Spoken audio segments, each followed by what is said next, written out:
The living room felt unnaturally heavy, as though the air itself had stopped moving, as if the universe was holding its breath while my chest split apart from the inside. I couldn't move. My eyes were locked on the screen of my fiancé's phone, the harsh glow searing into me. The words were simple, but they detonated in my head like explosives. Last night was everything. I can't stop thinking about you. It wasn't from a stranger. It was from him, her ex. The man I had spent years convincing myself was nothing more than an echo of her past, irrelevant and buried. But now he wasn't just a memory. He was a presence, alive and clawing his way into the future I thought belonged to us. My thumb hovered over the message, but my hand trembled too violently to press the screen. My stomach twisted, slick and nauseous, dread pooling like something toxic spreading through me. Just weeks before our wedding, and here I was, staring at evidence that threatened to undo everything. Only hours earlier, Leia had been radiant, spinning around our kitchen with a carefree laugh as she flipped pancakes. Her eyes had sparkled when she leaned close and teased, "You're going to love tonight, Nate. One last wild night before we're boring old married people." I'd kissed her cheek, dusted with flour, and believed she was talking about silly antics with her girlfriends. I hadn't thought to question it. Now that same memory cut into me like a sharpened blade, every detail poisoned. The truth had been whispering for weeks, hadn't it? Little signs I'd brushed off. Nights when she stayed glued to her phone, claiming late work, her face ghostlit in the dark. Her preparation for girls' nights had felt different lately, dresses chosen more carefully, perfume heavy enough to linger in the air long after she left. I had told myself it meant nothing. I had told myself she loved me, that I was the one she chose. That illusion cracked in my hands as I set the phone down on the table, my whole body shaking. The apartment was silent except for the muffled rush of traffic outside. What once felt like our sanctuary, where we laughed until dawn and tangled ourselves together, was now suffocating, a stage where I was the only one who didn't know the lines. Her keys sat by the door, tossed casually into the bowl next to a Polaroid of us at the lake. In the photo, her head rested on my shoulder, our smiles wide and unguarded, as though we discovered some secret formula for happiness. I wanted to scream. I wanted to shatter every fragile reminder of us. Instead, I collapsed onto the couch, replaying last night in brutal clarity. She had stumbled in at sunrise, her hair tangled, her lipstick smudged, mumbling about too much wine before collapsing into bed. I had teased her about partying too hard, and she'd laughed, but her smile hadn't reached her eyes. I should have seen it. I should have asked. But I hadn't.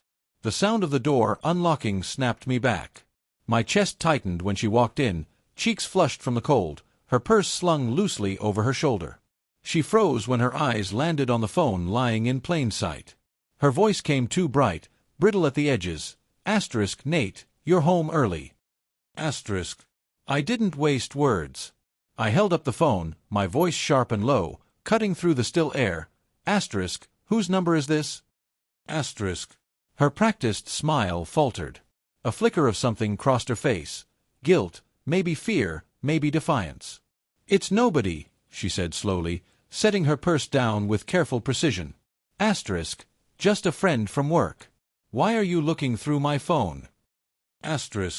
Don't, I snapped, rising to my feet, heat boiling through me. Don't lie to me, Leia. I saw the message. From him. I didn't need to say his name. It hung between us, heavy and poisonous. Her arms crossed, her jaw tightened. Nothing happened, Nate. God, you're overreacting. But her eyes slipped away from mine. Her voice wavered. I stepped closer, my pulse pounding in my ears. You come home at 5 in the morning, smelling like him, and you expect me to believe it was just wine and dancing? Tell me what really happened. For a moment, silence smothered the room. Then she whispered, It wasn't supposed to mean anything. The floor seemed to tilt beneath me. My voice broke as I asked, What wasn't supposed to mean anything? What did you do with him? Her body sank into the armchair, her fingers knotted in her lap. I saw him at the bar. It was supposed to be only the girls, but he showed up. We talked. That's all. I swear. Asterisk, her eyes shimmered with tears. I hurled her words back at her. Asterisk, then why does he think last night was everything?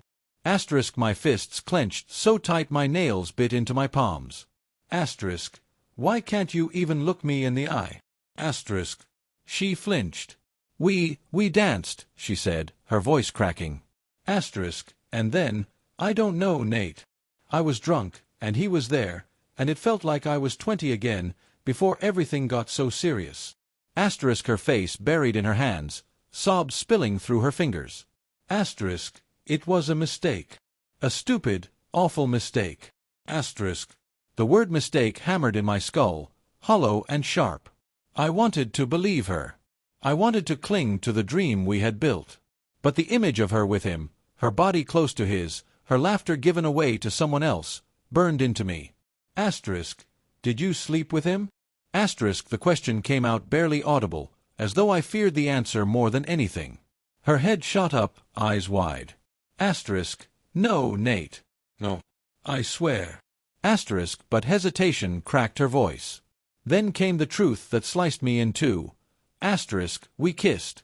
Just once. I stopped it. I came home to you. Asterisk. The room spun. My knees nearly buckled. A kiss. Just a kiss. But it wasn't just anything. It was a fracture running through the foundation of everything we had built. Asterisk, why him? Why now? Asterisk, my voice shook with rage and grief. Tears ran down her face as she reached for me. Asterisk, I don't know. I was scared of losing myself, of being nothing but someone's wife. He reminded me of who I used to be. But I don't want him. I want you. I love you. Asterisk. Her words should have been an anchor, but instead they felt fragile, fraying in my hands. I turned away, staring at the photo on the table, our perfect smiles mocking me. Asterisk, how am I supposed to trust you? We're supposed to get married in 3 weeks, Leia. 3 weeks. Asterisk. I know, she whispered desperately. Asterisk, I'll do anything to fix this. Anything. Asterisk. But as I looked at her, I saw shadows in her eyes. The version of her I'd never known, the part that still longed for freedom, that could vanish into the night and leave me behind. I couldn't breathe. The room shrank around me. I grabbed my jacket and headed for the door. Nate, please, she cried, her voice breaking. Asterisk, don't go. Asterisk. I didn't stop. I stepped into the night, the chill biting into me, the city lights blurring as my eyes filled. Behind me, the door shut with a final click. With it, the future I thought I had closed too. My phone buzzed in my pocket. A new message. Unknown number. Asterisk, she's lying. It wasn't just a kiss. Asterisk. Attached was a photo. Leia in his arms, their lips locked in the shadows of an alley. The ring I had given her caught the dim light, mocking, gleaming like a cruel reminder of everything broken.